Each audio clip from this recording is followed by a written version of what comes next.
Israeli? No, my wife is Israeli. Persian. Yeah, I'm Persian. Now, you're wearing a kippah here. Yes, Do you wear a kippah all the time? yes, Are you a doctor? yes. When patients see you wearing a kippah, what do you think it communicates to them? Usually it communicates to them that I'm number one, a Jewish. Number two, they can trust me better. And they give comments. They give comments about it. Mostly good comments. Favorable?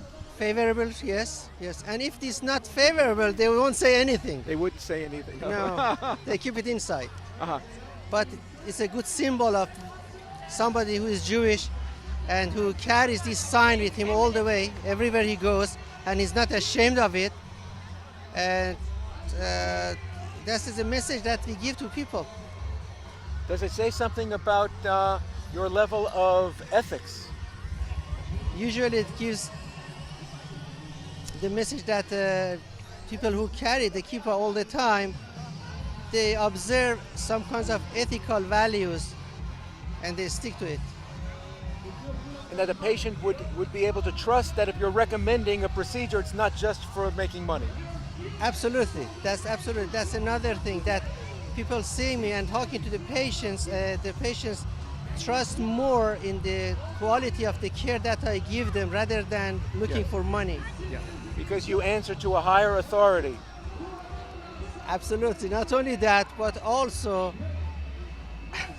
that's the ethical conscience that we carry. I mean, most of the Jews who are observant, they carry a kind of conscience inside them that they care about other people more than, not more than everybody, but more than their abilities.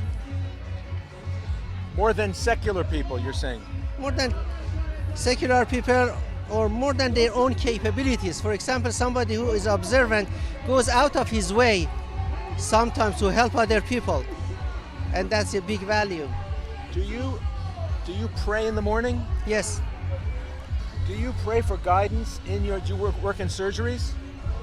Do you work in surgeries? yes, I work in surgeries, and a lot of time I pray for my patients.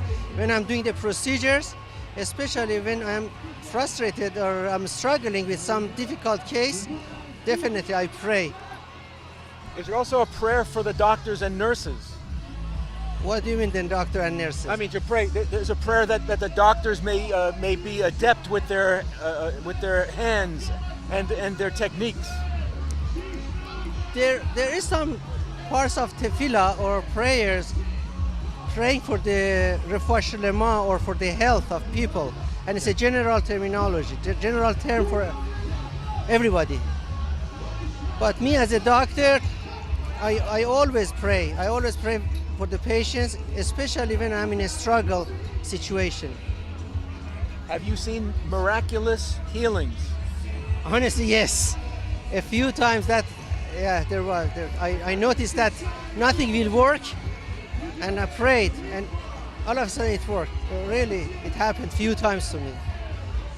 What do you think about, are there atheistic doctors that it's purely scientific and don't believe that there's any divine intervention? You see, the atheist or non-religious doctors, necessarily they are not like what we think. A lot of them have ethics. A lot of them go by their own good values and treating the patients in a very nice way, Yes. which doesn't have anything with their beliefs or religion. Sure. So, but some people are religious, and I think that's an add-on. You think there are secular or atheist doctors who also see miraculous healings? I don't know. They see, probably they see, but they don't notice it. You know, miracles happen all the time. Okay, and it's us to be able to recognize it and address it and appreciate it. Very well spoken. Well spoken. Is it okay if we put this on our news program? No problem. Yeah, it's okay. If it could be helping other people, sure. What's your specialty? I am an anesthesiologist with subspecialty in pain management. And where do you practice? Everywhere? Yeah, I practice in Beverly Hills and in Reseda. Okay, great.